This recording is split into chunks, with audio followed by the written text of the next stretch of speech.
नमो ज्ञानेश्वरा नमो ज्ञानेश्वरा। निवृत्ती उदारा सोपानदेवा। मुक्ताबाई नमो त्रिभुवन पावनी। आद्यत्रय जननी देवांची जयांची केलिया स्मरण। होय सकळ विद्यांचे अधिकरण। तेचे वंदू श्री चरण श्री गुरूंचे ते नमस्कारुनी आता। श्रुतिवी प्रतिपन्नाते यदा स्थास्यति निश्चला। समाधावचला बुद्धीस तदा योगम वाप्स्यसि। इंद्रियांची संगती जिये पसर होतसे मती। ते स्थिर होईल मागुती आत्मस्वरूपी। समाधी सुखी केवळ जै बुद्धी होय निश्चळ। तै पावसी तू सकळ योगस्थिती। कैवल्य साम्राज्य चक्रवर्ती विश्वमौली ज्ञानोबाराय सकल ब्रह्मनिष्ठ गुरुजनांच्या परमकृपेने श्री भगवती ज्ञानेश्वरीच्या दुसऱ्या अध्यायाचा विचार आपण करत आहोत। सकाम कर्म करणं आणि त्या कर्मातून कर्तृत्वाचा मद आणि कर्मफलाचा आस्वाद बाजूला काढलं की त्याला निष्काम कर्म असं म्हणतात। निष्काम कर्माला या प्रकरणामध्ये बुद्धियोग नावाचा शब्द आलेला आहे की ज्यामध्ये सुखदुःखे समे कृत्वा लाभालाभो जयाजयो ततो युद्धा युजस्व नैवम पापम अवाप्स्यसि।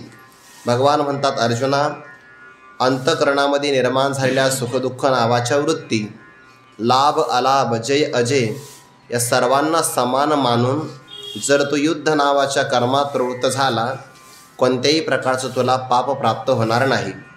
यानंतर भगवंतांनी दोन प्रकारच्या बुद्धींचा विचार सांगितला। एक व्यवसायात्मिका बुद्धी की जिचं साध्य हे परमात्म दर्शन आहे किंवा परमात्मा प्राप्तीशिवाय जी दुसऱ्या कोणत्याही पदार्थाला विषय करत नाही, त्याला व्यवसायात्मिका एका निश्चयाने संपन्न असणारी असं तिला व्यवसायात्मिका बुद्धी म्हणतात। आणि यानंतर संसारातले असणारे भोग किंवा पारलौकिक दिव्य भोग या भोगामध्ये विषय करणारी जी बुद्धी तिलाच अव्यवसायात्मिका बुद्धी असं म्हणतात, ज्याच्या अनेक प्रकारच्या शाखा असल्यामुळे ती अनंत भावाला प्राप्त होते। त्या पुरुषाला स्वर्ग संसार नरकावस्था प्राप्त होऊ शकते, पण आत्मसुख मात्र सर्वथा कधीही प्राप्त होणार नाही, कारण ते वेदाच्या अर्थवादामध्ये रमलेले आहेत। आणि म्हणून त्यांच्याप्रमाणे तू होऊ नको असंही भगवंतांनी विचार सांगितला। अंतकरणाच्या भूमिकेचा विचार करून भगवान उत्तर देतात, ज्या अर्थी या युद्धामध्ये तो आलेला आहे आणि युद्ध नावाच्या कर्मात प्रवृत्त झाला, म्हणून नैष्कर्म्य अवस्था जरी प्राप्त करायची असेल तर प्रारंभ हा निष्काम कर्मातूनच असतो। अर्जुना, कर्म करण्यातच तुझा अधिकार आहे, फलामध्ये मात्र कधीही तुझा अधिकार नाही। अमुक कर्मापासून मला फल मिळावं असं त्या कर्मफलाला हेतू व्हावं अशी तृष्णाही अंतकरणामध्ये होऊ देऊ नको, पण कर्म न करण्याच्या विषयी तुझ्या मनात आळसही राहू नये। योगस्थ कुरु कर्माणि संगम त्यक्त्वा धनंजय। योगामध्ये स्थित होऊन कर्माचरणाचा प्रारंभ कर, पण कर्म जर ज्ञानप्राप्तीद्वारे मोक्षापर्यंत गेलं तरी सिद्धीमध्ये हर्षितही होऊ नको, आणि त्या कर्माने जर अंतकरण शुद्धीच्याद्वारे ज्ञानप्राप्तीपर्यंत प्रवास घडविला नाही तरी असिद्धीच्या बाबतीमध्ये दुःखालाही प्राप्त होऊ नको। समत्वम योग उच्यते असाही भगवंतांनी विचार सांगितला। यानंतर बुद्धियोगापेक्षाही सकाम कर्म करणं हे अत्यंत निकृष्ट आहे। ज्याप्रमाणे एखादा लोभी पुरुष लोभामुळे आपल्या जवळच्या द्रव्याचा त्याग करत नाही, द्रव्यावर प्रेम करतो, त्यामुळे दानादी कार्यापासून त्याला मिळणारं सुख मिळत नाही, तसं सकाम पुरुष कर्मापासून फलाची अपेक्षा केल्यामुळे निष्काम कर्माच्या माध्यमातून होणारा जो परमात्मा लाभ त्याला तो वंचित राहतो। म्हणून जसं व्यवहारातला कृपण दान पुण्यापासून रहित राहतो, तसा परमार्थामध्ये सकाम कर्म करणारा मोक्ष सुखापासूनही वंचित राहिल्यामुळे त्याला कृपण असं म्हणतात। कृपणा हा फलहेतवः असं भगवंतांनी प्रतिपादन केलं। आणि म्हणून अर्जुना, जो निष्काम बुद्धीने संपन्न आहे तो याच जीवनामध्ये सुख आणि दुःख, पाप आणि पुण्य, सुकृत आणि दुष्कृत या दोघांच्याही बंधनाचा परित्याग करतो। म्हणून तो योगाचा आश्रय कर। कर्मच करायचं, पण कर्म करत असताना कर्माच्या बंधनाला प्राप्त व्हायचं नाही, यालाच कर्मातलं कौशल्य असं म्हणतात. योग कर्म सुकौशलम. हा कर्म करण्याचा कुशल भाव आहे आणि कुशल भावालाच कौशल असं म्हणतात. हा एक प्रकारचा भाव भगवंतांनी तोही प्रतिपादन केल्यानंतर बुद्धियुक्त असणारा पुरुष कर्म ज्याला निर्माण करतं, कर्मजम फलम त्यक्त्वा, त्या फलाला त्याग करून तो वैराग्य सिद्धीला प्राप्त झाल्यामुळे भविष्य काळामध्ये आत्मज्ञानी होतो. आणि आत्मज्ञानी पुरुषच अज्ञानाचं बंधन निवृत्त केल्यानंतर त्याचं कार्य असणारं जन्माचं बंधन त्यालाही तो वंचतो. याचा अर्थ मुक्त होऊन जातो. जन्मबंध विनिर्मुक्ताः. मग जातो कुठे? आता त्याचे प्राण लोकांतराला जात नाही. याच ठिकाणी त्याचे प्राण ब्रह्मस्वरूपाशी एकरूप होऊन जातात. अनामयं पदं गच्छन्ति. तेवी मजसी एकवट. जे झाले ज्ञाने चोखट, तया पुनरावृत्तीची वाट मोडले गा. आणि काही एकतया ओळखन असे धनंजया. पै गेलिया जया ठाया तो ठावोची होईचे. परमार्थामध्ये ज्या मुक्कामाला आपल्याला जायचं आहे, व्यवहारामध्ये मुक्कामाचं गाव वेगळं असतं. त्या गावात राहणारे पांतस्थ किंवा वाटसरू म्हणून आपणही वेगळे असतो. वस्ती कर वस्ती आला प्रातकाळी निघून गेला, वास्तव्य आला की सकाळी निघून जातो. पण परमार्थाच्या मुक्कामध्ये मग आला की तो भगवत स्वरूपालाच प्राप्त होतो. तो ठावोची होईचे. ज्ञानोबांनी उदाहरण दिलं आहे. लवणाची कुंजरी सुदली आलवन सागरी. होयची ना माघारी परती जैसी किंवा परती जेवी. एखादी मिठापासून हत्तीनी तयार केली आणि स्नान घालण्यामध्ये आपण त्याला समुद्र स्नान करू आणि समुद्रामध्ये तिचा प्रवेश झाल्याबरोबर म्हणजे इतका वेळ झाला अजून माघारी कशी काही येत नाही. आता ती माघारी येणार नाही. का? समुद्राच्या पाण्यापासूनच मीठ तयार होतं. म्हणजे मीठ हे समुद्राचा अंश आहे आणि मग तो वेगळा राहिला की त्याला यातना आहे. आणि तो आपल्या अंशी भावाशी एकरूप झाला की पुन्हा माघारी येऊ शकत नाही. तसं संपूर्ण जीव देवाचे अंश आहे ना. ममे वंशो जीव लोके. फक्त जीवाला भ्रम आहे. तो देहाला आपलं स्वरूप मानतो. पण योग्य असणाऱ्या श्री गुरूंनी त्याला महावाक्याचा उपदेश केला की महावाक्य ऐक्य प्रतिपादन करतं आणि ऐक्याच्याद्वारे त्याला स्वरूपाचा निश्चय प्राप्त झाला की बस ही वृत्ती जीवनामध्ये एकदाच होत असते. आणि एकदा जरी झाली तरी ती अविद्येचा आणि अविद्येचा नाश, अविद्या कार्याचा बाध करून स्वस्वरूपाला प्राप्त करून देते. त्या भूमिकेमध्ये मग तो जीव हे भाषसरे ब्रह्म परमात्म बोधे भरे. तो जीव भावालाही पुन्हा राहत नाही. म्हणून तर पंचदशकारणे शब्द इतका गोड वापरला, तितकं बारकाईनं आपण त्यामध्ये पाहत नाही. जीव भाव जगत भाव बाधे स्वात्मैव अवशिष्यते. जगत भावाचा बाध करता येतो. जगत मिथ्याचा आहे. पण पंचदशकाराने त्याही अगोदर एक शब्द ठेवला. पहिल्यांदा जीव भावाचा बाध करा. म्हणजे स्वतः मी असणारा हा जीव सुद्धा खोटाच आहे. कारण तो अंतःकरणामध्ये प्रतिबिंबित झालेला आहे ना. आरशातलं खरं आहे का आरशासमोरचं खरं आहे? आरशासमोरचं खरं आहे. आरशातलं खरं नाही का? कारण आरसा फुटला की ते निघून जातं. पण मग आरशासमोरचा तो नाही. तो मात्र दुसराही आणू शकतो कारण तो आहे तसा. तो तसाच राहतो. बुद्धिभेदाचा आरिसा हे उदाहरण आहे. जया हातोनी पडिला विरेशा मनोनी प्रकृती मुखा भासा मुख लातो. जसा बिंबरूप असणारा व्यक्ती हा खरा आहे आणि आरशाच्या योगाने येणारं प्रतिबिंब खोटं आहे. मग त्या प्रतिबिंबाने काय म्हणावं? मी आरशाचा आहे असं म्हणावं का आरशासमोर जो आहे मी त्याचा अंश आहे असं म्हणावं? ते खरं आहे. पण त्याच्यासाठी त्याला स्वतःचा खोटा बाध निश्चय करावा लागतो. आणि तो केला की मग अनामयं पदं गच्छन्ति. ज्या पदापासून त्याला पुन्हा माघारी यावं लागत नाही. मग असं ऐकल्याबरोबर अर्जुनाने विचारलं, देवा ही अवस्था मला कधी प्राप्त होईल? भगवान म्हणतात याचं काल निश्चय नाही सांगता येत. साधना करत राहावी. घाई फार चांगली नसते. ते आपण प्रवास करतो ना तर तिथं त्या पाट्या असतात ना, अतिघाई संकटात नाही असं होतं की नाही. प्रवासाला निघण्याच्या अगोदर घाई करावी. निघाल्यानंतर घाई करू नये. वेळेतच निघावं. ते वेळेच्या आधी निघा, सावकाश चाला आणि मग पुन्हा वेळेच्या अगोदर पोहोचा, असे ते 2-4 वाक्य असतात. लवकर निघा सावकाश जा आणि वेळेच्या अगोदर पोहोचा, अशी ते वाक्य असतात. चांगली उद्बोधक वाक्य असतात ना. म्हणजे अगोदरच निघण्याच्या अगोदर घाई करावी, आल्यानंतर नाही. याचा काल निश्चय सांगता येणार. अनंत जन्माचे संस्कार जितके प्रबळ असतील तितके त्याला स्वच्छ करण्याकरता वेळ लागतो. आणि मग कोणाला किती वेळ लागेल काही सांगता येत नाही. एखाद्या साधकाने त्याने बहुती जन्मी मागेली, विक्षेपांची पाणी वळे झाडीली, असं असेल तर त्याला ते सुलभ होतं. आणि मग आपल्याला वाटतं की त्याला सुलभ झालं, मला का होत नाही. अरे आज जेवढे तुला कष्ट होतात तेवढे कष्ट त्यालाही झाले होते, पण ते त्याने मागच्या जन्मातच पूर्ण केले, म्हणून त्याला आज सोपं आहे. सगळ्याची परमार्थातली अवस्था एकच आहे. सगळ्यांचा प्रवास परीक्षा सारख्याच प्रश्नांची ठरलेली आहे. फक्त काहींनी परीक्षा मागं दिलेल्या आहे आणि काही रिपीट परीक्षा देत आहे, असा त्याचा अर्थ आहे.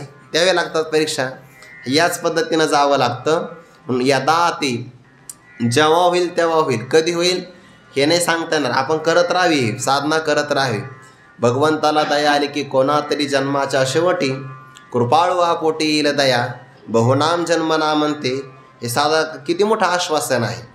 6व्या अध्यायामध्ये भगवान म्हणतात, नाही कल्याणकृत कष्टित दुर्गतीम तात गच्छती. कल्याण मार्गावर अग्रेसर होणारा पुरुष किंवा साधक अर्जुना दुर्गतीला कधी जात नाही.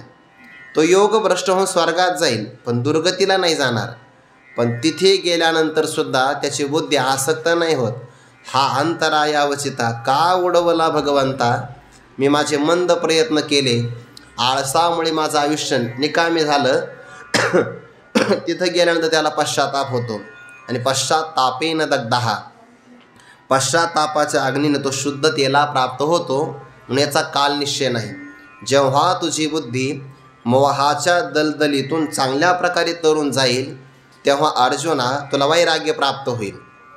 आणि वैराग्य कशाविषयी प्राप्त होईल, जे आतापर्यंत तो ऐकलेला आहे किंवा जे तुला ऐकण्याकरता पुन्हा योग्य आहे त्या सगळ्या असणाऱ्या विषयांपासून निर्वेदन गंताशी तो वैराग्याला प्राप्त होशील.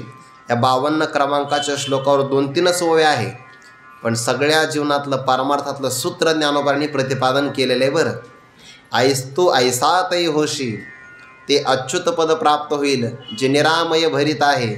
पण अर्जुना तू स्वतः त्या परमात्मा स्वरूपाचाच अंश आहे.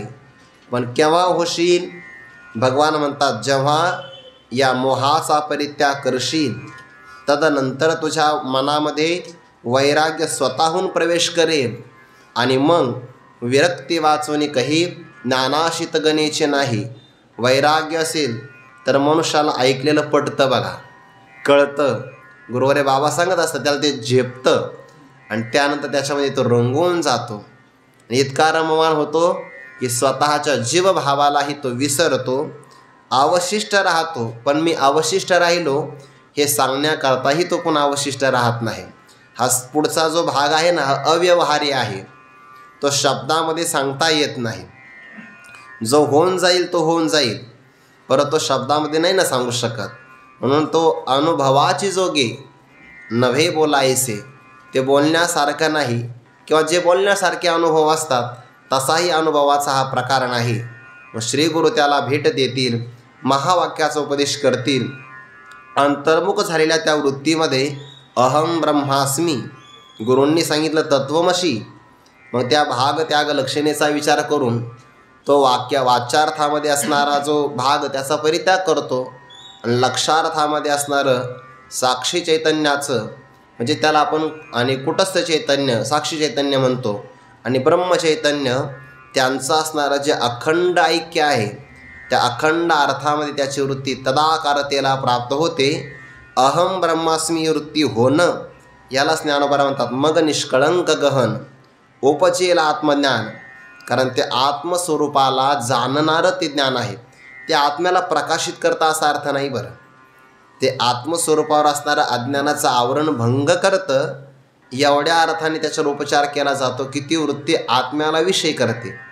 विषय करण्याचे 2 अर्थ आहे, एकतर जाणणं किंवा त्याचं असणारं आच्छादन करणं. शेवाळ काय करतं, पाण्याला विषय करतं म्हणजे आच्छादन करतं. आणि वृत्ती आत्मस्वरूपाला जाणते म्हणजे काय करते, किंवा एखाद्या पदार्थाला जाणते तर तेव्हा ती काय प्रकाशन करते. पण तसा आतमध्ये प्रकार नाही घडत, पण उपचार फक्त केला जातो.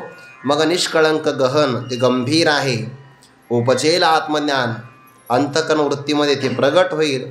आणि त्याचा पहिला परिणाम, ज्याला मोठा लाभ प्राप्त झाला तो अल्पलाभाची नाही अपेक्षा करत. निचाड होईल मन आपैसे तुझे, तेथ अनेक काही जाणावे.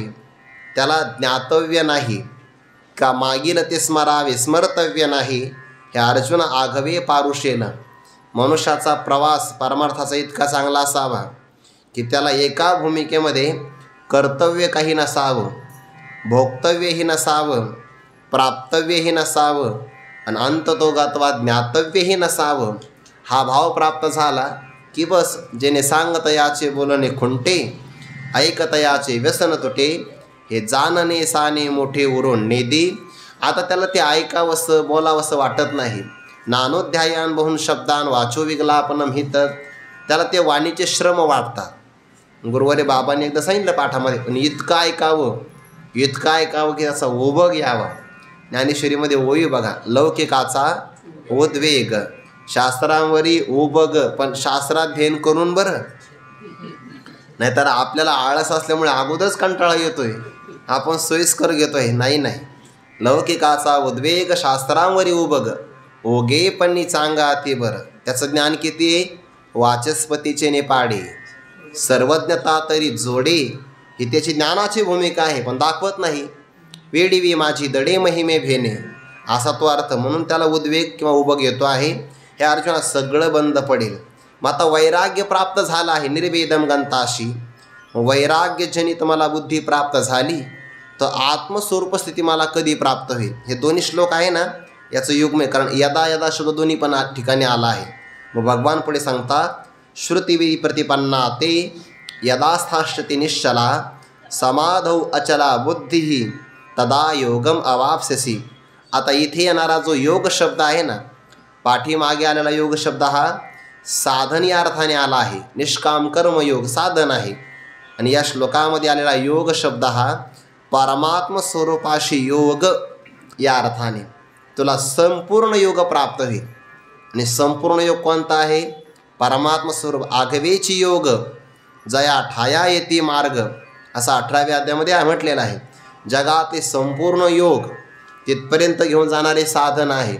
आणि त्या भौतिक मधुसूदनीमध्ये योग शब्दाचा एक अर्थ केला, जीव आणि ब्रह्म यांचं ऐक्य हाच योग आहे.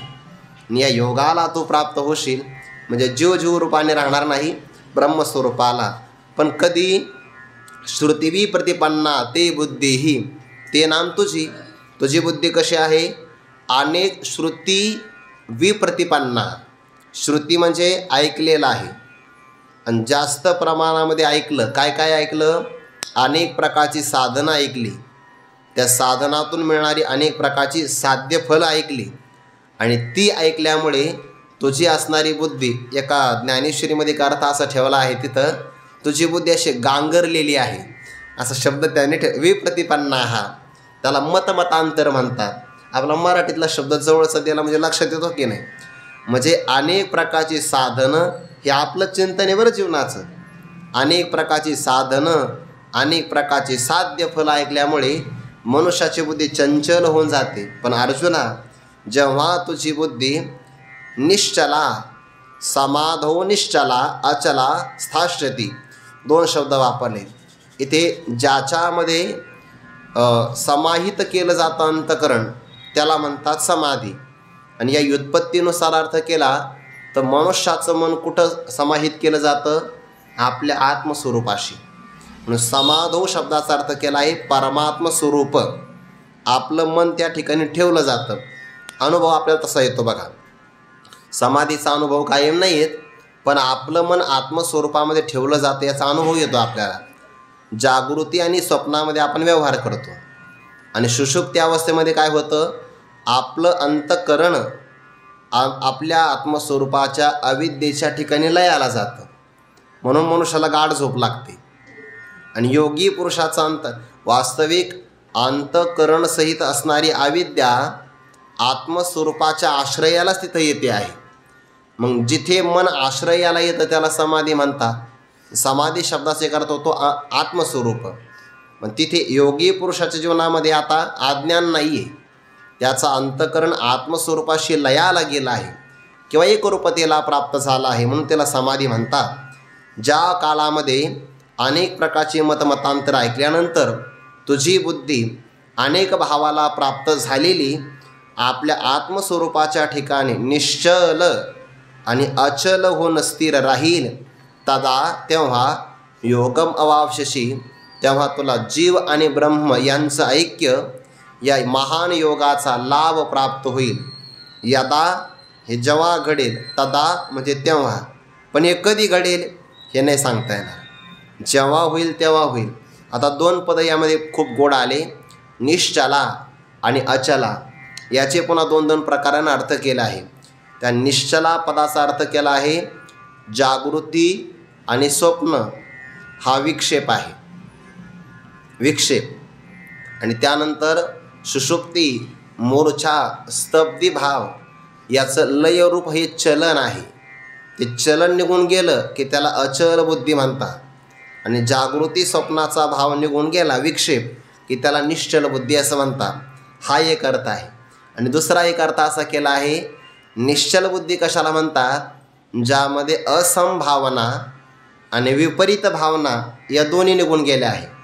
असंभावनेमध्ये पुन्हा दोन प्रकार, प्रमाण असंभावना, प्रमेय असंभावना. आणि विपरीत भावना निघून गेली आहे की त्याला म्हणतात निश्चल बुद्धी. आणि अचल बुद्धी कशाला म्हणतात, सतो दीर्घकाल नैरंतर्य सत्कारा सेवितो दृढभूमी ही विजातीय प्रत्ययाला बाजूला सारलेला आहे. आणि अखंड आत्माकार वृत्ती किंवा बुद्धी त्याला अचल बुद्धी असं म्हणतात. तो जी असंभावना विपरीत भावनेने रहित आणि विजातीय प्रत्ययाला बाजूला सारून म्हणजे अनात्मकार वृत्तीचा परित्याग करून आत्माकार जेव्हा अचल बुद्धी आत्मस्वरूपाच्या ठिकाणी स्थिर होईल, समजून घे अर्जुना, त्या काळामध्ये तुला पूर्ण योग प्राप्त झाला. आता तुझी बुद्धी अनेक प्रकारच्या फलांकडे धावणार नाही. आणि धावत असेल तर तुला योग प्राप्त नाही झाला. योग प्राप्तीचं काय लक्षण आहे, बस त्या बुद्धीला आता कृतकृत्यता प्राप्त झाली. काम नाही झालो पाही रिकामा, खुंटलिया धावा तृष्णेच्या. जसं ज्ञानोबा म्हणतात, मंदिराला कळस लागला, बांधकाम पूर्ण, सोन्याचं शुद्धीकरण करत असताना 16वा कस लागला, कसोटी संपली. किंवा परमगंगेला सिंधूचा प्रवेश प्राप्त झाला. तसं जेव्हा बुद्धी परमात्मा स्वरूपाच्या ठिकाणी अचल निश्चल होऊन जाईल तेव्हा तुला योग प्राप्त झाला होईल असं भगवंतांनी स्पष्ट सांगितलं. यावर आता ज्ञानोबा पुढे सांगतात. दोनच ओव्या आहेत. इंद्रियांची संगती जी पसर होत असे मती, ते स्थिर होईल मागोती आत्मस्वरूपी. समाधी सुखी केवळ जै बुद्धी होई निश्चळ, तै तू पावसी सकळ योग स्थिती. आता ज्ञानोबाचं स्पष्टीकरण आहे. मनुष्याची बुद्धी चंचल का होते, आपले मती बुद्धी हे अंतकरण आहे. आणि अंतकरण आत असल्यामुळे त्याला बाहेर नाही पडता येत. त्याला बाहेर जर पडायचं असेल तर त्याला इंद्रियांकडे जावं लागतं. आणि इंद्रिय त्याला विषयांकडे घेऊन जातात. इंद्रियानी प्रमाथिनी हरंती प्रसभम मनहा, म्हणजे अंतकरणाला चंचल करणारी इंद्रिय आहेत. आणि इंद्रिय त्याला विषयांकडे घेऊन जातात. म्हणजे आपली बुद्धी चंचल व्हायला कारण कोण आहे, इंद्रियांची संगत. ते कारण देतात. इंद्रियांच्या संगती जी पसर होत असे मती, जोही आपल्या बुद्धीचा पसर, प्रसार, विस्तार, चंचलता प्राप्त झाल्यामुळे बुद्धी एका ठिकाणी राहत नाही. बुद्धीमध्ये ऊर्जा फार आहे. एकाग्र केली तो कोणत्याही विषयाचा लाभ होऊ शकतो. पण आपली बुद्धी एकाग्र नाही होत. ती अनेक भावाला, पाषाणाच्या मस्तकावर जर एखादा घट फुटला की जसे त्याचे तुकडे तुकडे होतात की नाही, तसे आपल्या बुद्धीचे असे तुकडे तुकडे झालेले आहे. एक बुद्धीचा भाग स्पर्शाला, एक शब्दाला, रूपाला, रसाला, गंधाला, आणि मग देवासाठी द्यायला काहीच राहत नाही. इंद्रियांच्या संगती जी पसर होत असे मती, तीच असणारी बुद्धी स्थिर होईल मागुती आत्मस्वरूपी. मागुती म्हणजे दोन अर्थ होतील. मागुती म्हणजे पुन्हा एकदा, आणि मागुती म्हणजे इंद्रियाणी पराण्याहू इंद्रियभ्य परम मनः मनसस्तु परा बुद्धी यो बुद्धे परतस्तु सहा. जो आपल्या बुद्धीच्याही माग आहे अशा मागे असणाऱ्या अधिष्ठान रूपाने आत्मस्वरूपाच्या ठिकाणी तुझी बुद्धी स्थिर होऊन जाईल. पण हे कधी होईल माहिती आहे का? वैराग्य मानसी संचरेल. हे पाठीमागचे सूत्र आहे सगळे. हे सगळं होईल आणि एकदा आपल्या अंतकरणाने आपल्या आत्मस्वरूपाला जाणलं आणि तिथे त्या सुखाची जर त्याला एकदा चटक लागली की मग ते माघारी पुन्हा येत नाही.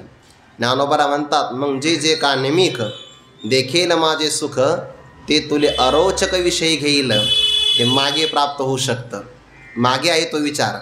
मनुष्य अंतकरण जेव्हा बाहेर सुखाचा शोध घेतं तेव्हा तो प्रापंचिक विचार आहे, आणि ते अंतकरण अंतर्मुख झालं आणि आतल्या सुखाला जर विषय करत असेल तर तो परमात्मा सुखाचा लाभ आहे. आणि तेव्हा अंतकरण विचार करतं बाहेर विषयाच्या प्राप्तीमध्ये खटपट करावी लागते. आत तर काही कोणत्याही विषयाचा आलंबन नाही. निर्विषय, निरुपम, निरतिशय हे सगळे बाबांचे शब्द आहे. अशा सुखाला ते प्राप्त होतं. हा चित्त परतोनी पाठी मोरे ठाके आपण याते आपण देखे देखत खेओ म्हणे तत्व हे मी. पाहिल्याबरोबर ते काय म्हणतं? चित्तम चित विजानिया. विषयाचा अध्यास लागल्यामुळे मी वेगळा झालो होतो, नाहीतर मी तर चैतन्य स्वरूपच आहे. पण चित्त परतोनी, बरं विषयापासून त्याला माघारीच फिरवावं लागतं. परतोनी पाठी मोरे ठाके आपण याते आपण देखे.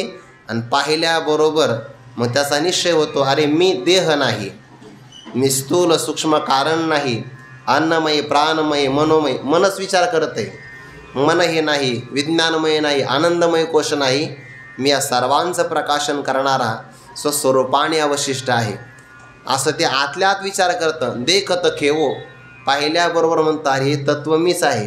म्हणजे तो स्वतःचा वाद करून घेणार आता आणि तत्वाने फक्त अवशिष्ट राहणार. ते तत्व असं आहे त्याला द्वैत नाही आणि शून्य म्हणता येत नाही. असं त्या तत्वाने ते अवशिष्ट राहतं आणि ते आपलं स्वरूप आहे, म्हणून त्याचा कधी वियोगही होणार नाही. समाधी सुखी केवळ. आणि इथे आपलं अंतकरण त्या सम परमात्म्याशी एकरूप झालं, त्याच्यावर जाऊन बसलं की ती समाधी आहे. जे तर पुढील पैसा पारोखे मागील स्मरावे ते ठाके. तिथं पण स्मरावे शब्द आला आहे ना. पुढील पैसा पारोखे मागील स्मरावे ते ठाके ऐसीय सरिसीय भूमिके समाधी राहे. 6व्या अध्यायामध्ये समाधीची व्याख्या आली. पुढची अपेक्षा भविष्यकाळातली नाही, मागच्या भूतकाळातला काही खेद नाही. असे आपलं अंतकरण सरसीय भूमिके समान भूमिकेला किंवा सम असणाऱ्या ब्रह्मभावाला प्राप्त झालं की ते समाधी आहे.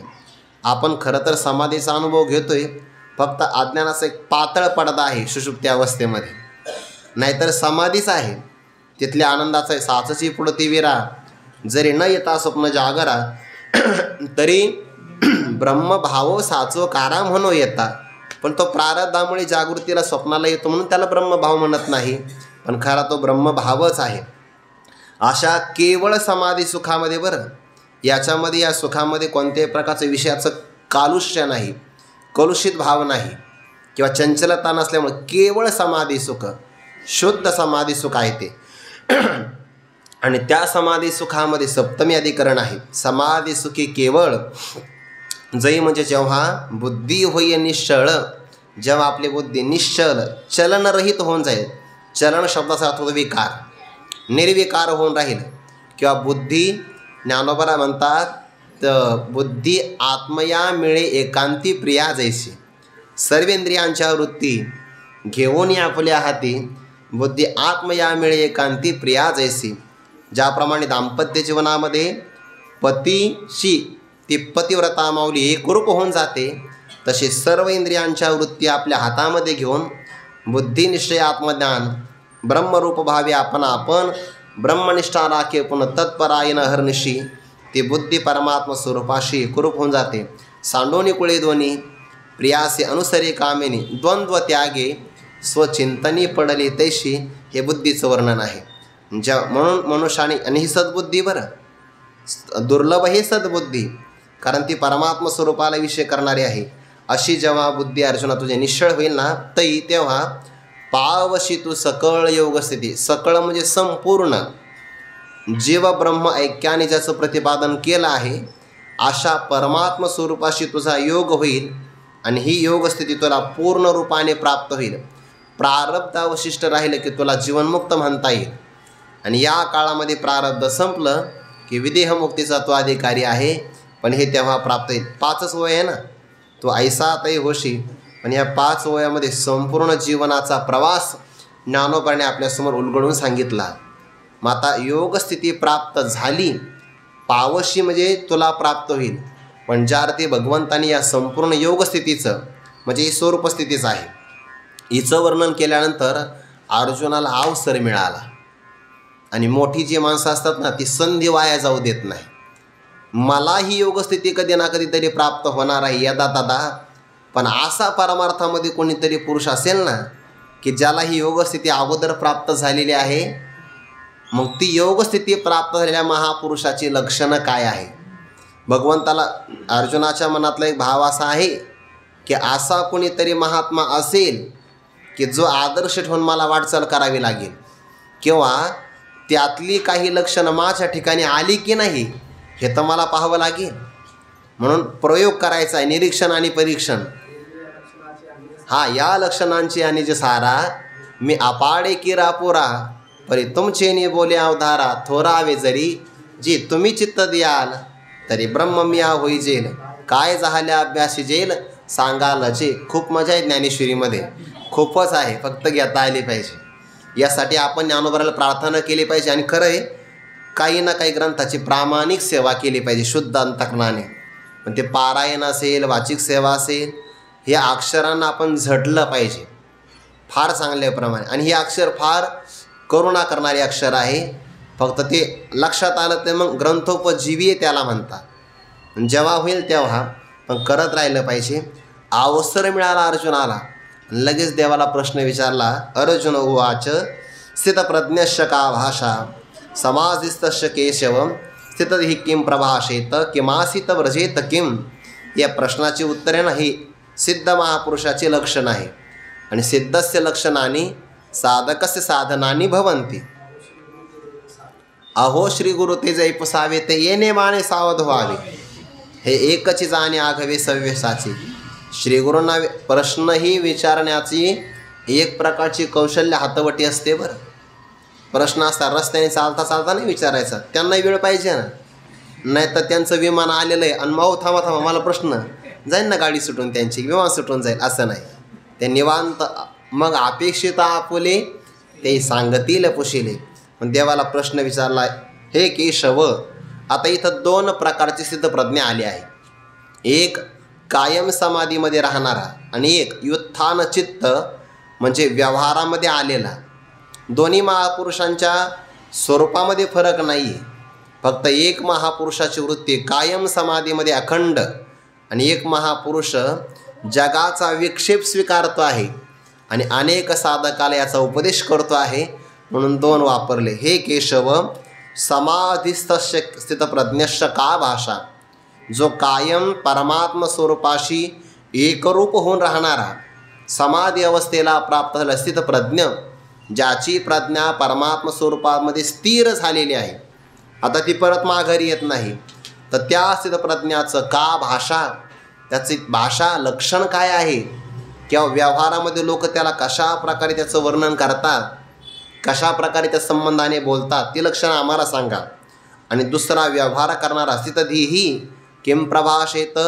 लोकांनी त्याची स्तुती केली तर निंदा केली तर तो कशा प्रकारे बोलतो, म्हणजे आपल्याकडे शब्द आहे, तो रिॲक्ट कसा होतो, प्रतिक्रिया काय देतो, त्याचा प्रतिसाद काय. किं प्रभाषेत किमासीत, तो कशा प्रकारे बसतो.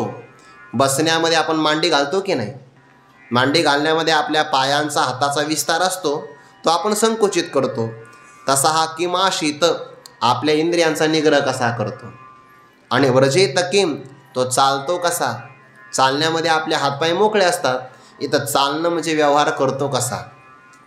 मग मी व्यवहारी असे न वर्तत जेवी चळात पद्मपत्र म्हणून यामध्ये प्रभाषित त्याचं बोलणं कसं, बसणं, इंद्रिय निग्रह कसा आणि इंद्रिय निग्रहाचा अभाव असेल तर त्या काळातला व्यवहार कसा, 4 प्रश्न विचारले. एक आहे समाधीस्थ स्थितप्रज्ञाच्या विषयी आणि 3 प्रश्न आहे युत्थान चित्त व्यवहार करणाऱ्या स्थितप्रज्ञाच्या विषयी. आता यावर असणारे जे काही ओवे आहेत ते सूत्ररूपाने घेऊन पुढच्या श्लोकाचा थोडा विस्तार करून. ते तर अर्जुन म्हणे देवा हाचे अभिप्राव आघवा, मी पुसेन आता सांगावा कृपानिधी. आपण कृपेचे सागर आहात हे देवा. कोण म्हणता आहे? अर्जुन म्हणे. मला त्यातला एक भाव सांगायचा आहे पुढे 86 ओळीमध्ये सांगतो. अर्जुन देवाला म्हणता देवा हाची आघवा अभिप्रायो मी पुसेन.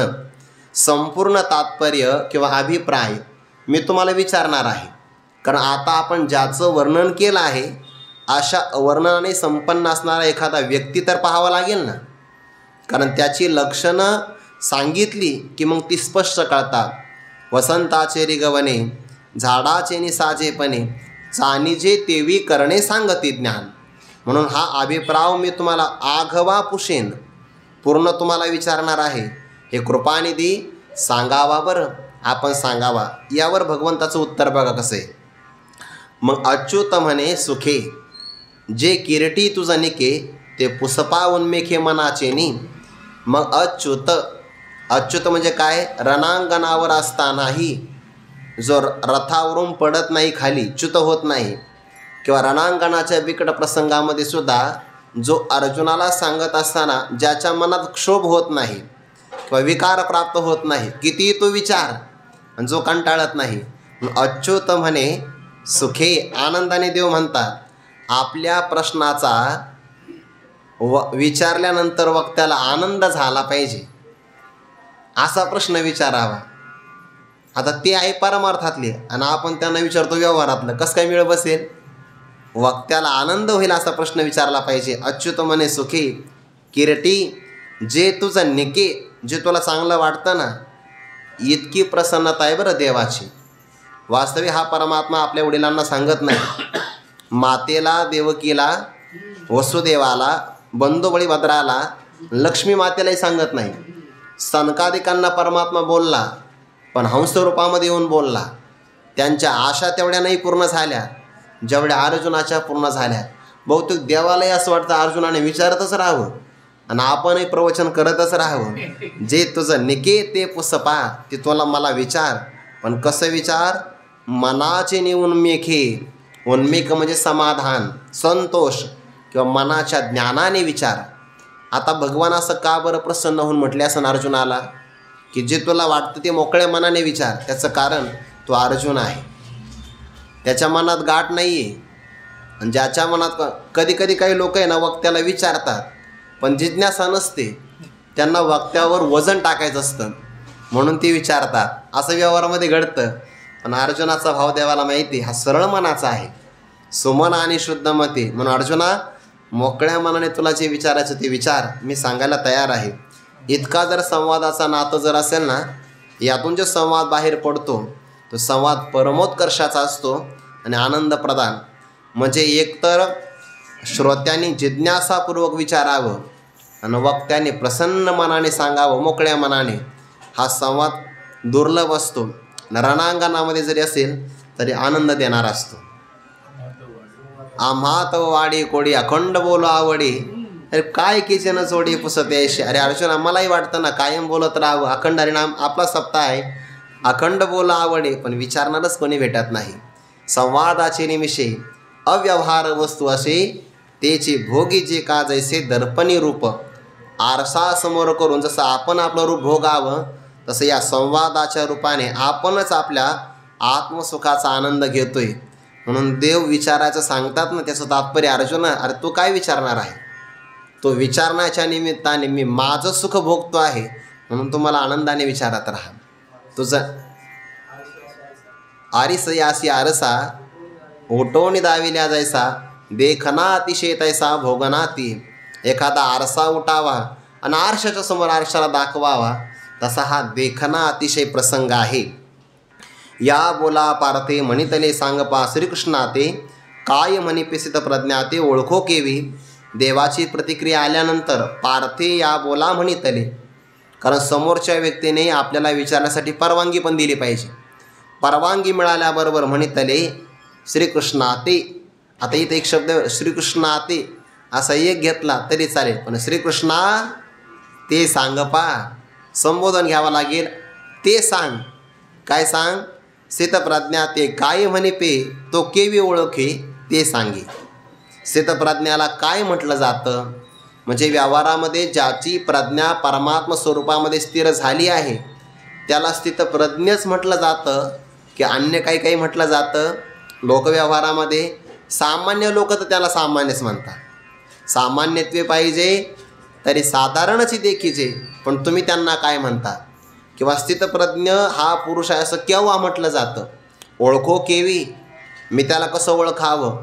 म्हणजे काय कठीण आहे? एक तर असं आहे, स्थितप्रज्ञाला वाटतं मला कोणी ओळखूच नाही, आणि सामान्य लोकाला ते ओळखू येत नाही. सामान्यत्वे पाहिजे तरी साधारणची देखीचे, किंवा स्वधर्मी थोरू अवसरी उदारू अवसरी आत्मचर्ची चतुर एरवी वेडा. म्हणजे सामान्य पुरुषाला ते ओळखू येत नाही आणि त्यांना असं वाटतं की जगाने आपल्याला ओळखू नये. मनुष्यासारिखा आवडी तरी मनुष्यत्व तया न घडे. भानुबिंब बुडे जळे काही का असे का? मनुष्यासारिखा तरी आवडी परी मनुष्यत्व तया न घडे. तो मनुष्यासारखा दिसतो पण मनुष्यत्व त्याच्या ठिकाणी राहत नाही, म्हणून त्याला ओळखावं कसं? लक्षणाशिवाय तर मला काही ओळखू येणार नाही. आणि स्थिरबुद्धी जो म्हणीचे तो कैशी या चिन्हे जाणीचे. कसा ओळखावा? त्या ओळखण्याची खूण आहे. चिन्ही काही लक्षणाने तो जाणता येतो, असा तर काही तो ओळखू येऊ शकत नाही, कारण तो अंतरंगा स्थितप्रज्ञ आहे. बाहेरून कसा ओळखू येईल? पण त्याच्या व्यवहारावरून, त्याच्या बोलण्यावरून, वागण्यावरून, आणि त्याच्या लक्षण हे त्याचे लक्षण आहे. कैसी या चिन्ही जाणीचे जो समाधी सुख भुंजे अखंडित. जो कायम समाधी सुखाचा भोग घेतो. ज्ञानोबरांनी एक शब्द वापरला बघा इथं, अखंडित भुंजे. अखंडित समाधी सुखाचा भोग घेतो. कसा घेत असेल बरं? कारण महापुरुषही प्रारब्धाने विषय प्राप्त झाल्यानंतर आनंदी झाल्यासारखे दिसतात की नाही? मग अखंडित समाधी सुखाचा भोग कसा घेतात? याचा अर्थ आहे प्रारब्धाने जरी त्यांना विषय प्राप्त झाला तरी त्यांच्या मनामध्ये हा निश्चय कायम असतो की हे सुख विषयाचं नाही आहे, हे सुख तर माझ्या आत्मस्वरूपाचं आहे. आत्मानंदाची सिद्धी म्हणतात ना. विषयाची काय मन चंचल होतं, विषय प्राप्त, अंतकरणाची स्थिरता, आणि स्थिर झालेल्या वृत्तीमध्ये आत्मानंदाचं भान युगपत होतं. म्हणून ज्ञानी पुरुषाला विषयोपभोगकालीसुद्धा समाधीच असते. विषयातही काही आपण पे वाचून नाही, विषय कवन काही बाधितील कवना. त्या विषयामध्ये सुद्धा तो आपलं स्वरूपच पाहतो. इदम सर्वम यत अयम आत्मा. म्हणून तो अखंडित कायम आपल्या समाधी सुखाचा भोग घेतो. अंतर्मुख वृत्ती आहे. जरी व्यवहारामध्ये प्रारब्धाने आला तरी त्याची वृत्ती, आणि व्यवहारात आला तरच ज्ञानी पुरुष वाचेल. जर तो भोजन करण्यासाठी जर वृत्तीवर आलाच नाही तर देह कसा टिकेल? म्हणून तो व्यवहारात जरी आला तरी हाही आनंद माझ्या आत्मस्वरूपाचाच आहे. तो कवने स्थिती असे, तो कोणत्या स्थितीमध्ये राहतो? कैसे निरूपी विलसे, कशा प्रकारच्या रूपाने शोभून दिसतो किंवा कशा रूपाने व्यवहार करतो? देवा सांगावे हैशे लक्ष्मीपती. रणांगणावर आहे, मला स्वर्ग मिळेल का मला भूमीचं राज्य मिळेल? प्रश्न तो नाही विचारला. प्रश्न काय विचारला भक्तराज अर्जुनाने? देवा आता मला महापुरुषांचे लक्षणं सांगा. जिज्ञासावृत्ती एवढी चांगली. अर्जुनाला बाकीचं नाही घेणं देणं कोणतं. स्वर्ग कसा मिळेल मग? नाही, निष्कंटक राज्य तेही नको, मला हे सांगा तुम्ही. अवसर मिळाला की मनुष्याने असं काही विचारावं, देवा सांगावे ऐशी आपण लक्ष्मीपती आहात. या लक्ष्मीपती या शब्दातून सांगतात आपल्याकडे आत्मज्ञानाची लक्ष्मी परिपूर्ण आहे, सांगण्याकरता तुम्हीच समर्थ आहात. श्रीमंती आपली. तव ज्ञानोबारा म्हणतात मग आता वक्त्याचा अधिकारही सांगावं लागेल. तव परब्रह्मावतरण जो षडगुणाधिकरण, तो काय येते तर श्री नारायण बोलत असे. या एकाच पदामध्ये सगळे पद आले बरं. परब्रह्मावतरण साक्षात परब्रह्म आहे, षडगुणाधिकरण सगुण परमात्मा आहे, आणि श्री नारायण ईश्वर पद घ्या. म्हणजे भक्तराज अर्जुनाचं एवढं भाग्य आहे की त्यांच्याशी बोलणारा परमात्मा सामान्य नाही आहे, साक्षात परब्रह्माचं अवतरण म्हणजे अवतार. यश, श्री, औदार्य, ज्ञान, वैराग्य, ऐश्वर्य या षडगुणांचं परमात्मा अधिकरण, आश्रयस्थान आणि सर्वांचं असणारं नरांचा समुदाय गहन. त्याचं नार म्हणती जाण, त्याचे अयन म्हणजे विश्रांती स्थान. मनोनी म्हणती नारायण आत्मयाशी. सगळ्या जीवांचं विश्रांती स्थान आत्मा आहे, म्हणून आत्मस्वरूपाला नारायण असं म्हणतात. सर्वांचा आत्मा श्री नारायण बोलत असे. आणि मग अर्जुनाला उत्तर दिलं की स्थितप्रज्ञश का भाषा. स्थितप्रज्ञ कुणाला म्हणतात त्याचं उत्तर एका श्लोकामध्ये भगवान देतात. श्री भगवान वाच प्रजहाति यदा कामान सर्वान् पार्थ मनोगतान आत्मन्येवात्मना तुष्ट स्थितप्रज्ञस्तदोच्यते. श्री भगवान वाच, श्री भगवान असं म्हणतात, प्रजहाति यदा कामान सर्वान् पार्थ मनोगतान आत्मन्येव आत्मना तुष्टः स्थितप्रज्ञः तदा उच्यते. हे अर्जुना, हे पार्थ. गुरुवरे डॉक्टर बाबांनी त्या 18व्या अध्यायामध्ये सांगितले. 18व्या अध्यायामध्ये 2 संबोधन जास्त प्रमाणामध्ये आलेले, पार्थ आणि धनंजय. देवाला जेव्हा ते साधक संजीवनीमध्ये असा एक विचार आला, भगवंताला जेव्हा महत्त्वाचा विषय प्रतिपादन करायचा असेल आणि तोही पुन्हा विषय वात्सल्य भावाने जर प्रतिपादन करायचं असेल तर भगवंताचा आवडता शब्द आहे पार्थ. हे पार्थ असा भगवान शब्द वापरतात.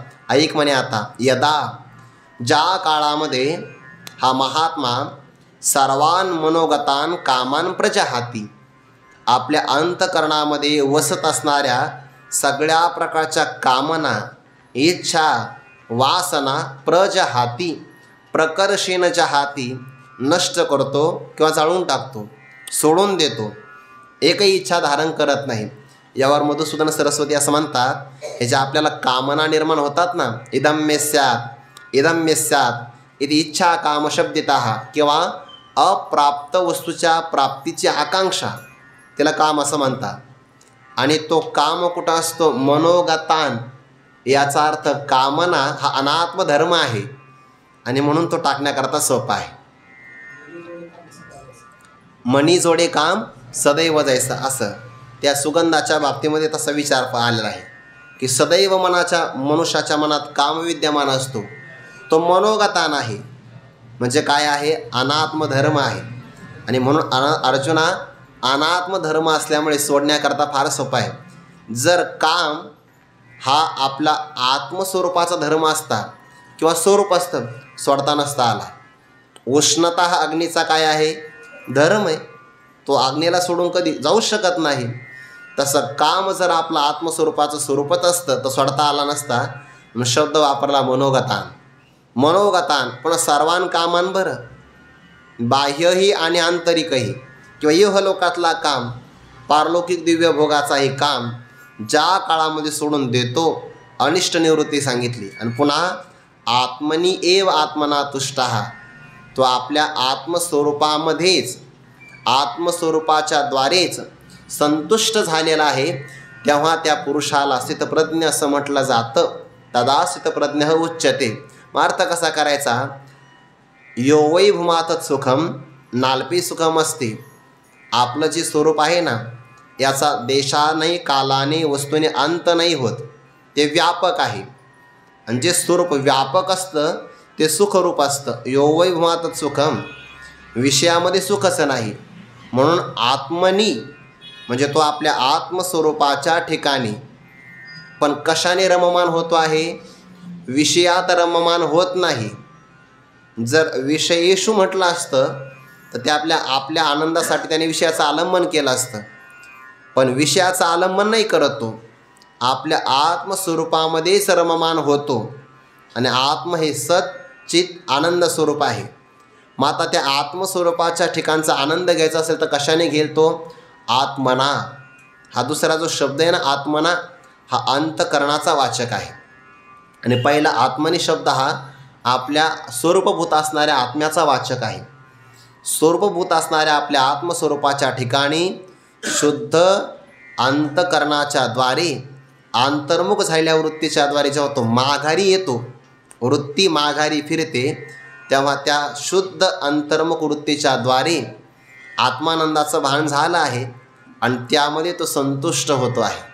हे अंतर्मुख वृत्तीच्या हातवटी आहे. बाह्य विषयामध्ये तो रममान होतच नाही. म्हणून त्याने आपल्या सुखासाठी आपलं आत्मस्वरूप हे आलंबन स्वीकारलं आहे आणि त्यासाठी दृश्यते त्वग्रया बुद्ध्या सूक्ष्मया सूक्ष्मदर्शिभिः अत्यंत सूक्ष्म बुद्धी संपादन करून त्या वृत्तीच्याद्वारे जी ही वृत्ती निर्माण होते त्या आत्मस्वरूपालाच विषय करते. ठाव दे चित्ता राखे पायापाशी सकळ वृत्तीशी अखंडित. जी ही वृत्ती निर्माण होईल त्या आत्मस्वरूपालाच विषय करते. अशा शुद्ध अंतकरणाच्या वृत्तीच्या द्वारे तो आपल्या आत्मस्वरूपामध्ये कायम संतुष्ट असतो जीवनमुक्त अवस्थेमध्ये. म्हणून त्याचं ते आत्मस्वरूपाशी रममान होणं अखंड आहे. आणि प्रारब्धवशामध्ये देह पडला की मग विदेह कैवल्यामध्ये कोणताही बाध येत नाही. तेव्हा त्याला स्थितप्रज्ञ असं म्हटलं जातं. आता ज्ञानोबा यावर स्पष्टीकरण सांगतात. म्हणे अर्जुना परियेसी जो हा अभिलाष प्रौढ मानसी तो अंतरायस सुखेशी करीत असे जो सर्वदा नित्य तृप्त अंतकरण भरीत परिविषया माझी पतीत जेने संगे किजे तो काम सर्वथा जाई. इथपर्यंत प्रजहाती याचं व्याख्यान आहे बरं. आणि मग जयाचे आत्मसंतोषी मन राहे तोची स्थितप्रज्ञ होय पुरुष जाणे. आपल्याला समाधानी राहण्यासाठी काहीतरी आलंबन लागते बघा. जीवाला समाधानी राहायचं असेल ना तर शब्द स्पर्श रूप रसगंध या 5 विषयाचं आलंबन लागतं. म्हणजे आपल्याला विषय लागतात. नसेल तर मनुष्याला काहीतरी उपचार तरी लागतात. तेही नसेल तर मनुष्याला असं वाटतं एखादा प्रिय व्यक्ती तरी जवळ असावा. म्हणजे आपण आपल्या समाधानासाठी वस्तू व्यक्ती पदार्थ यांची निवड करतो आहे आणि महात्मा आपल्या समाधानासाठी आत्म्याची निवड करतोय आत्मसंतोषी. आणि आपण विषयासाठी बाकीच्याची निवड करतो. एवढा सूक्ष्म फरक आहे का हा मध अंतर दाखवणारा फरक आहे. फार मोठं हे अंतर आहे. आणि आपण जर आपलं समाधानासाठी चंचल असणाऱ्या विषयावर जर आपलं समाधान अवलंबून ठेवलं तर विषय चंचल आहे. म्हणजे ते स्थिर समाधान देत नाही. बरं विनाशी आहे म्हणून त्यांचं समाधान कधी शाश्वत राहू शकत नाही. आत्मा तसा नाही ना. निर्विकार आपलं स्वरूप आहे. आणि म्हणून आपलं समाधान जर आपल्यावरच अवलंबून असेल तर त्या मनुष्याचं समाधान कधीच बिघडत नाही. जर आपलं समाधान बिघडत असेल तर समजून घ्यावं आपण आपल्या समाधानासाठी आत्मस्वरूपाचा आश्रय नाही केला, बाहेरच्या कोणत्या तरी पदार्थाचा आश्रय केला आहे. नाहीतर आपला आत्मा आपल्याला स्वरूप कधी आपल्याला सोडू शकत नाही ना. 12व्या अध्यायामध्ये होई बघा. पै आपुलेचे साचे ते कल्पांती हे नवचे मनोनिगताचे हे जाणोनिगताचे नशोची जो असा विचार. म्हणून तो आत्मसंतोषी मन राही. म्हणे अर्जुना परियेसी. अर्जुना चांगल्या प्रकारे ऐक बरं आता, कारण प्रश्नच फार चांगल्या प्रकारचा विचारला. मग ऐक आता. जो हा अभिलाष प्रौढ मानसी आपल्या अंतकरणामध्ये मानसी प्रौढ अभिलाष. प्रौढ म्हणजे भयंकर प्रबळ मोठा वाढलेला अभिलाष. विषयाची असणारी प्रबळ इच्छा असते ना, प्रबळ इच्छा. ती काय करते तो स्वसुखेशी अंतराय करीत असे. अंतराय म्हणजे प्रतिबंध. मनुष्याच्या मनामध्ये विषयाची इच्छा निर्माण झाली की झाली त्याचं चंचल होतं मन. आणि मन चंचल झालं की मनुष्याचं समाधान बिघडतं. जो मनुष्य कायम ते सुखमस्ती विरक्तस्य मुनिरेकांत जीवेनः. भागवतामध्ये पद आहे न चंद्रशी सुखम किंचिन न सुखम चक्रवर्तीनः सुखमस्ती विरक्तस्य मुनिरेकांत जीवेनः. एकांतामध्ये राहणारा मुनी स्थिर मनाचा आहे ना. आणि जेवढी मनुष्याला प्रबळ इच्छा होईल तेवढा मनुष्य समाधानी होतो. वास्तविक आपलं सुख हे आपल्या जवळच आहे. पण स्वसुखाला प्राप्त न होता प्रतिबंध काय करत असेल तर मनातला असणारा प्रौढ अभिलाष. आणि अभिलाष बंद झाला प्रौढ विषयाची प्रबळ इच्छा तर स्वसुख सिद्धच आहे. म्हणून तो काम मात्र प्रतिबंध करतो. वास्तविक जीव कसा आहे आत्मस्वरूपाने विचार केला तर जो सर्वदा नित्य तृप्त तो कायमचाच तृप्त आहे. या सुखाने तो अंतकरण भरीत कायमचं भरलेलं आहे त्याचं अंतकरण. पण मनामध्ये एकदा काम आला काम आल्याबरोबर तो आपल्या आत्मस्वरूपाचा पासून बाजूला होतो. परिविषया माझी पतित जेने संगी कीजे. आणि ज्या कामाच्या संगतीमुळे विषयामध्ये पतित केला जातो. बरं, हे अगदी मुंगीपासून तर ब्रह्मदेवापर्यंत सगळे पतित केले जातात, सगळे. पण हा महात्मा असा आहे की विषयामध्ये पतित करणारा जो काम, तो काम सर्वथाच आहे. त्याच्या मनातला तो काम सर्वथा सर्व प्रकारे निघून जातो. मग खरं सांगा, आता त्याच्या सुखाराला अंतराय आहे का? नाही. नित्य तृप्ततेला प्रतिबंध आहे का? नाही. कारण विकारच निघून गेला, प्रतिबंध निघून गेला, आणि निमित्त निघून गेलं की नैमित्तिक असणाऱ्या गोष्टीचाही अपाय निघून जात असतो. म्हणून तो काम सर्वथाच आहे, तो काम निघून गेला. पण तो महात्मा प्रसन्न तर कायम राहतो. जयाचे आत्मसंतोषी मन आहे. त्याचं मन विषयाच्या प्राप्तीमध्ये संतुष्ट राहत नाही. त्याला निरुपचार संतोषी म्हणतात. वार्षी येवेन सागरू जैसा जळे नित्य निर्भरू तैसा निरुपचार संतोषी जो. आणि असा आत्मसंतुष्ट मन राहणारा तोच स्थितप्रज्ञ होय पुरुष जाणे. त्याला स्थितप्रज्ञ पुरुष असं म्हटलं जातं. असं अर्जुना तो जाण. विषयाचे विष ओलांडोनी सर्वेंद्रिया प्रायश्चित देवोनी आहाती देहाच्या बैसवनी झाडातळी. विषयांचं विष ओलांडून दिलं आहे, सर्व इंद्रियाला प्रायश्चित देऊन शुद्ध केलं आहे. आणि फक्त ते प्रारब्ध आहे म्हणून देहाच्या कसावलीखाली राहतात. आणि तोच स्थितप्रज्ञ पुरुष आहे असं त्याचं लक्षण सांगितलं. आता 3 प्रकारच्या प्रश्नाचा विस्तार परमात्मा करतील. चिंतन आपण उद्या पाहू. पुंडलिक वरदारी विठ्ठल श्री ज्ञानदेव तुकाराम माऊली ज्ञानेश्वर महाराज की जय. जगद्गुरु तुकाराम महाराज की जय. सद्गुरु जोग महाराज की जय.